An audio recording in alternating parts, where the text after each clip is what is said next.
All right, hey guys, OFD checking in here on a Monday night. And just going to do a really quick unboxing. This is a brand that I have really kind of kept my eye out for a number of years, and I've never bought one, and I decided to just kind of go for it. I wanted to do it for you guys here on the channel too, so we're going to go ahead and get this open.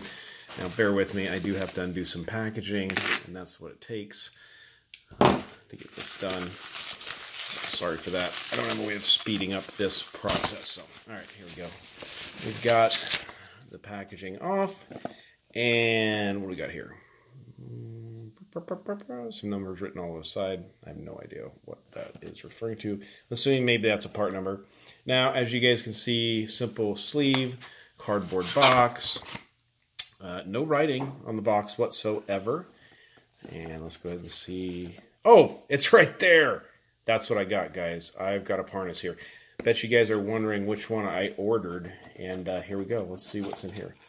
So you guys are seeing it like I am. Oh, that's not padding. There's padding here. Inside of here, you've got the international guarantee. I do believe these are 2 years. Oh, it says 1 year. Battery glass. I think on the website it said 2. You've got some information here. International guarantee. Okay, and what did I get? Well, guys, here it is. We've got the blacked out sterile GMT Master 2 knockoff. So sterile says nothing on it. Let me go ahead and get the plastic yanked off this thing so we can take a closer look at it, guys, before I sign out. Okay, so I got the plastic off. Of course, it's always just like really, really hard to get the plastic off these watches when they come from China like this. So, yeah, I've always wanted to try a PARNIS. I think the GMTs are kind of interesting and fun. I didn't want to get anything that really looked too much like a Rolex. I went with this blacked out version without any, what do they call it, the sterile dial. Just for fun. I got this directly from the PARNIS website. I didn't get this off Amazon or eBay. It's very interesting. On the PARNIS website, they say that they are the official seller of PARNIS watches, and anywhere else that sells them is a replica PARNIS, which I thought was interesting. They explain on the website that they actually make 2 different grades of PARNIS watch, one for outside manufacturers and one for us that they sell at their website. You know, 99% of the PARNIS business is business to business. They're dealing with companies that want to sell watches, either branded or maybe even knockoffs or something like that. So initial impressions, everything feels kind of nice. The heft feels good. The watch was running when I pulled it out of the box. I've not tried to set it.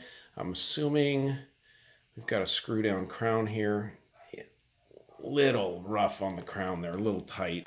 Sorry to pause that for a dog in the neighborhood, but let's go ahead and pull this out and see what's to see.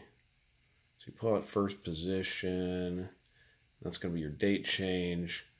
Okay, and that's going to change your hands there for the GMT function, which is kind of cool. So actually the 23 would be about right there probably. So you do that, and is it...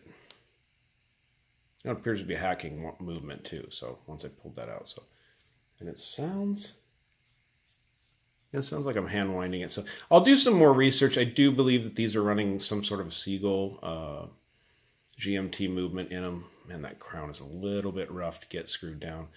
I think they're advertising this as a sapphire crystal. You know what? I'll go ahead and just even before we do a full review, I'll fire up the tester down here.